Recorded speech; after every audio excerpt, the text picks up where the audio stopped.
We'll start with the Pledge of Allegiance. I guess I'll do it. Pledge allegiance to the flag of the United States of America and to the republic for which it stands, one nation, under God, indivisible, with liberty and justice for all. Roll call. Commissioner Hamel? Here. Commissioner Padilla? Here. Commissioner Sarkia? Here. Vice Chair Heedy is absent, and Chair Dunstan is absent. All right. Any reordering of the agenda? No. Presentations? None. Approval of the minutes from the regular meeting from October 4th. I move to approve. Motion to approve. Second. I wasn't there. You can abstain. I'm abstaining, so we'll do all approved. Approved? Okay, we get. Is it still a form? It's 2.0 voice vote is fine for the Yep. minutes. Mm-hmm. Perfect. All right. Any public comments? I don't see any slips up here. No public comment. Nothing on the consent calendar. So we'll move on to continued public hearings. Resolution 10-05, a resolution of the Planning Commission of the City of Buellton recommending that the City Council approval for final development of Plan 17 FDP-02 and the tentative track map TTM 31060 for the Central Homes project located at the northeast corner of 1st Street and Central Avenue. Assessor's parcel number 099-283-005-006-007, making findings in support thereof. And we'll turn it over to Andrea. All right. Good evening, Commissioners. This is the continued public hearing for the Central Homes project. And just going through a little bit of a reminder. So this is the vicinity map here, and you'll see this is the project site here, Central Avenue, 1st Street, Red Rose Court here, and the alley right here. So, and again, just as a reminder, so the project's for a final development plan and tentative tract map for an 8-unit single-family home project located on the northeast corner of 1st Street and Central Avenue. It's a 0.68 acre parcel, or acre site, and each single-family home is proposed to be 2 stories, 24.5 feet tall, and they consist of 3 bedrooms, 2.5 baths, and also included is a central pathway and barbecue area that is also provided as part of the project. Access to each home is provided via 6 private driveways. 4 units have shared access driveways. And also, just as a reminder, the requirement for a 20-foot wide paved access way is required for access to 3 of the proposed driveways along that alley. And the tentative tract map is to create 8 individual for-sale lots. So just to go through really briefly, as this is the continued public hearing today on the 1st, the public hearing was opened on July 19th. At which time it was continued to the September 6th meeting due to outstanding plan items and inconsistencies. And again, it was continued for the same reason on the 6th to the October 4th meeting. And again to this meeting for similar reasons as stated before. I'll just go through some of the ways that the applicant has addressed some of the Planning Commission's comments based on some of the comments received from previous meetings and different missing items that we've talked about in the past, and then kind of go through what the options are moving forward. So at the last meeting, I had shown, and I have the project plans too, and we can look at them, if we need to at the end.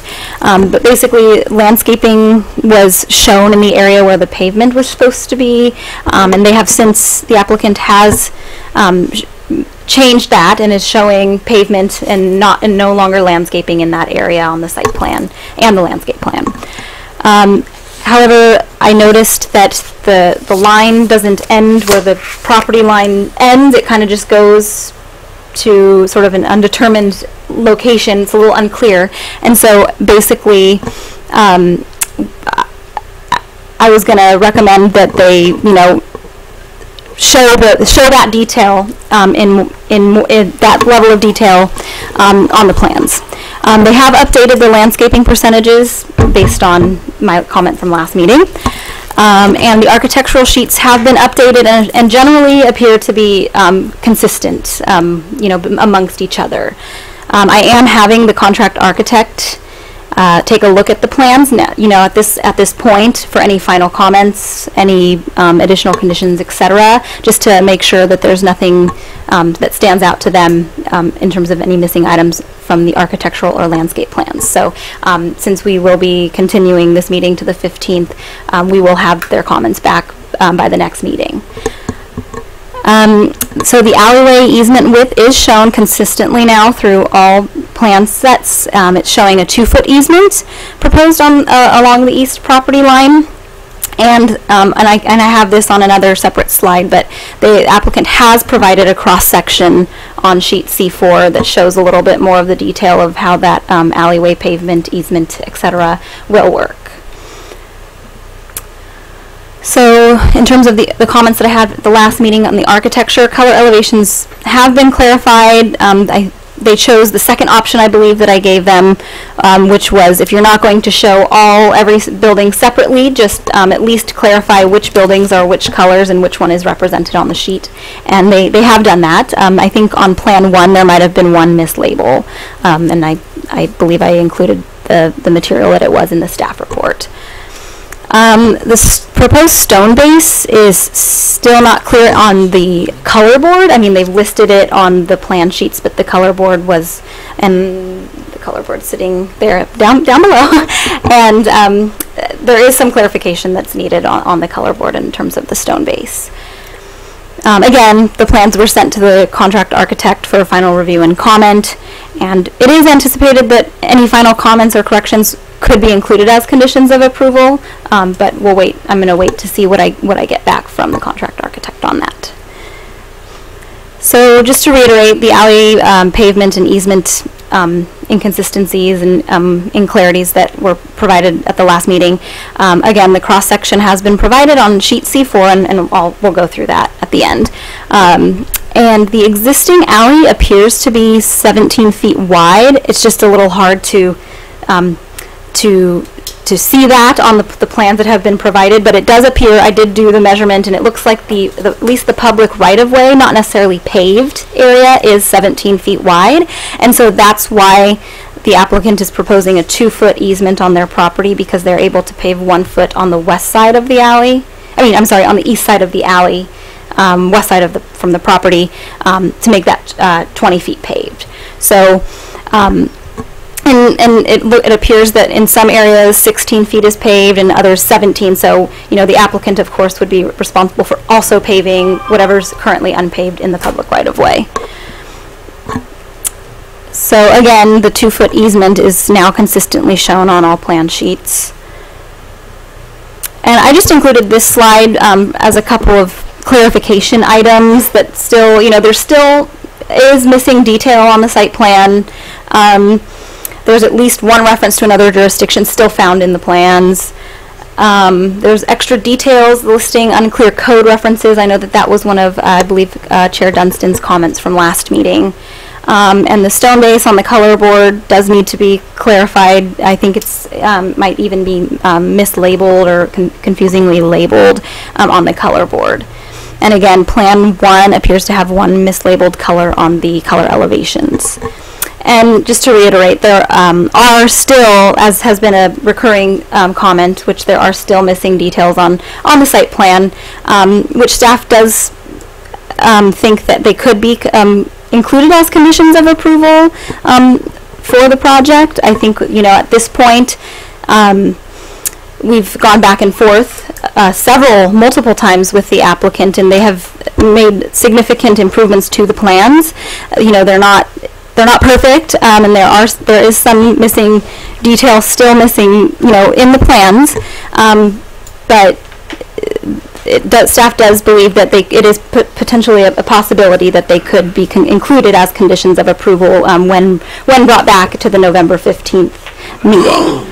I did want to go through some of the Planning Commission comments from prior meetings and talk about, some of those items and where we are with those. So the Planning Commission had asked the applicant to add a street light for lighting in this particular neighborhood, and that is not shown on the plans. However, it could be included as a condition of approval to be shown on the building plans, and working with Rose Hess, our Public Works Director. The next comment was to install story poles 30 days prior. They are up and they are still up. The next comment, change south elevation to make homes look less identical. They've changed the colors and, tried to at least, using color, and I think one has a different color window shades or something like that. So they've tried to at least provide variety in that sense along that south border.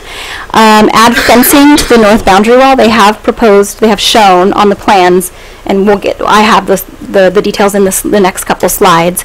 They've shown a proposed fence material, etc. However, if one of my conditions of approval would be that they're not clearly showing exactly where the fence would start and end, and we do want to make sure that sight distance and vision clearance concerns are addressed when the fence is installed. So. The next comment is to change the layout of the color scheme to add variety. They have done that, and you can see that on the 3D rendering. They've kind of mixed up the different colors, throughout the plans. To use a softer blue color for the homes, and you can see on the color board that they have done that. They've proposed a softer blue color for the two, I believe, homes that would be that blue color. They have provided a detailed project description, and that is included in your packet as attachment 3. And that was a request from last meeting.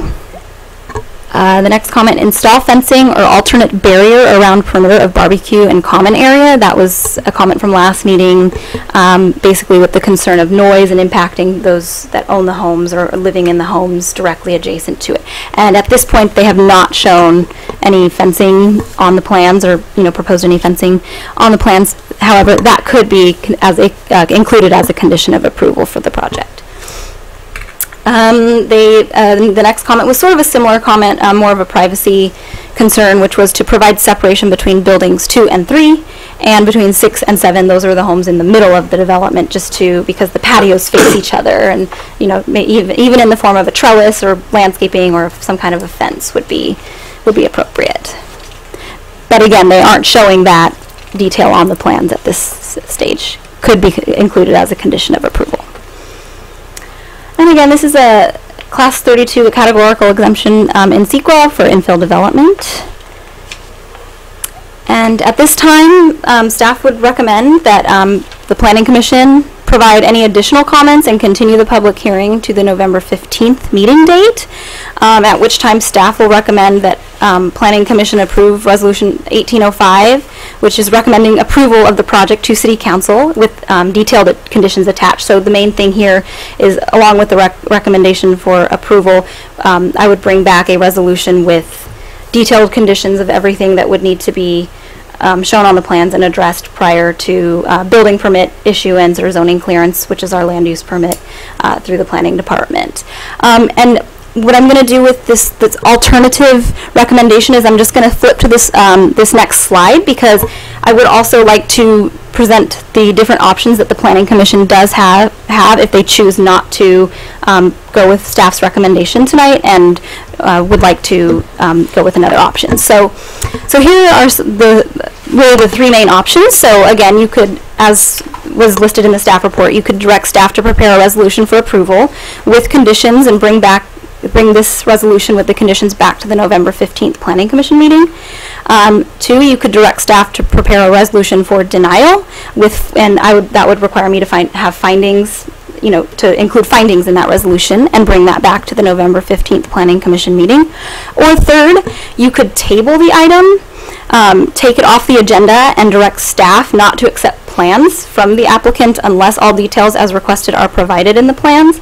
And this option would basically require that we table the item, and then once they provide the plans that we need, or that the Planning Commission feels that they need, we would then have to renotice the public hearing. There would be no, it wouldn't be like a reapplying. It would just be we'd have to renotice the public hearing once we got the plans that we need. So At this time, I'm available for any questions.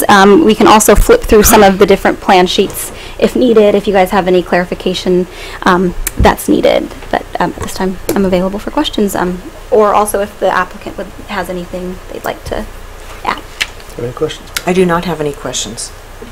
Yeah, so there's nothing new in the things that we're missing that you've come across Well, that we haven't already discussed. there's nothing new in terms of what outstanding items Right. that we haven't already discussed, and they really have provided a lot of the detail that we have asked and a lot of the changes that we have asked. And I think, like I said, they are every time we get plans that are more consistent and have the detail that we need. I think that there is just some outstanding items like on the site plan and just some of the details that could Not really perfect, but they're moving forward. correct. And do you have confidence that all of that will be resolved by the 15th meeting? Or should we push it into December instead? So nothing would be resolved at the 15th meeting. So I'll clarify that. So the applicant wouldn't be going back and changing any plans. The purpose of this meeting was because I would given deadlines basically to prepare the packet and the conditions, and they did not submit by the deadline, but we continued the public hearing to today. So I thought this was a good opportunity because they did update a lot of the plan sheets and they did address a lot of the comments, would be a good opportunity to just hold this hearing and see how the commission feels about next steps and what to do. I guess my question is that with the outstanding items, do you have a belief that they'll all be updated on the plans for the next time? Is that what you're looking for? No, are you willing to go with conditions then? So yes, I'm willing to, so at this point, staff feels that we've gone back and forth with the applicant multiple times that I'm not sure that, it's possible, but, we just basically can't, it's not a good idea to keep continuing this meeting. So we need That's to. my question. Should we continue it or table it at this point? That's my question. So basically, option 3 would be probably, in my opinion, the better option as opposed to continuing it. So that's sort of the alternative to, continuing it to another Right, so meeting. we've continued it 4 times now. Right. And that's So- why I'm asking if we don't believe that it'll be ready on the Right. 15th, do we table it? And that's why I'm asking for your opinion on that. Well, at this point, the 15th meeting is 2 weeks away, so if they were to make any changes, I wouldn't be able to prepare, take a look at the Correct. plans and prepare, Right. any response to that. So the changes would not be, if we were to request that, it wouldn't be possible given the timeline for the 15th meeting at least. Right, So that's why I'm asking, should we continue it to the first meeting in December, or is that possible? That's a possibility. If you guys, that's up to the commission to decide if they want to continue it maybe one more time, or how it's up to you. That is an option. Well, I'd like to ask you the question then, like for number 1, is staff and us comfortable with meeting at the November 15th meeting with where we are now with all of your detailed questions and going Conditions. forward from there? Yeah, conditions. So the reason that staff. That's kind of what you were Yeah. Exactly. I just want to understand why we would continue again if we don't have any hope of it being ready at that Well- time. If I could interject, the reason for the continuance is so that staff can prepare the resolution with a detailed list of Right. conditions of approval. I see So what you're accepting the plans as they are, but detailing the Correct. conditions. Thank you. That wasn't clear to me, obviously. Okay. No, that's fine. Good question. I'm glad that Thank you you. asked. Does that make sense to you now? Yes, yeah, I got it. Yeah. Perfect. So Then I don't have any other questions then. okay. So, No, it's pretty much documentation that needs to be updated. absolutely, that's what it sounds like to me. Yeah. All right, so then we would be looking for, I don't think we need a public comment. I mean, we don't need a comment from the developer, do we?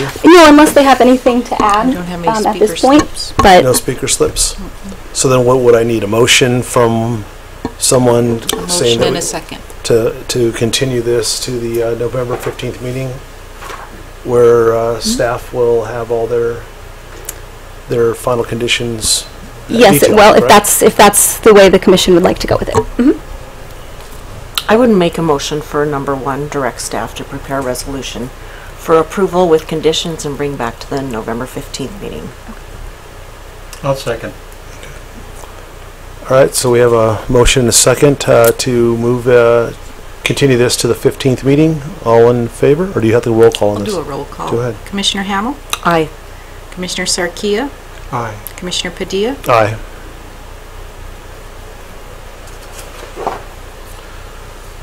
All right, so do we have any new public hearings? No.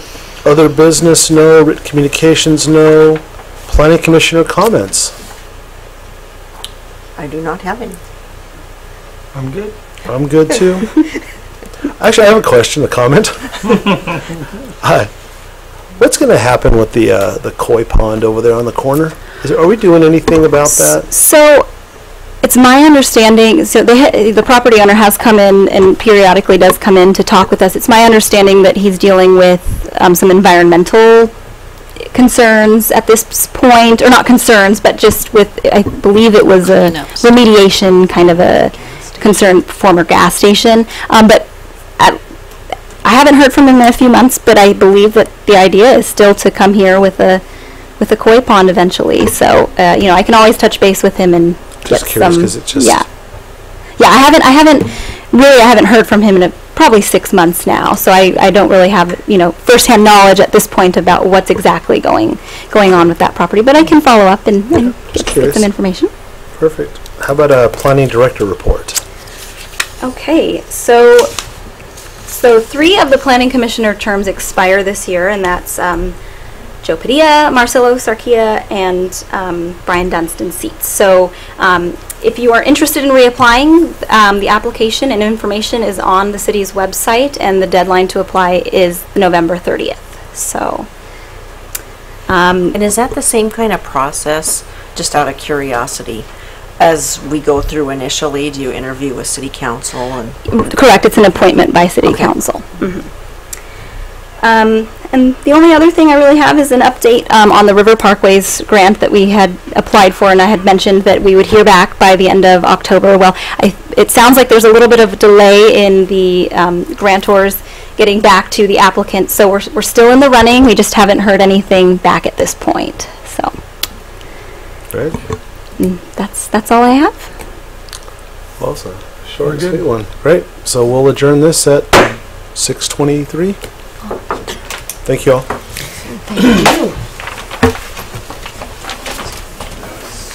I could tell you were a little confused about that, so Yeah, I sorry, had I to should have step in.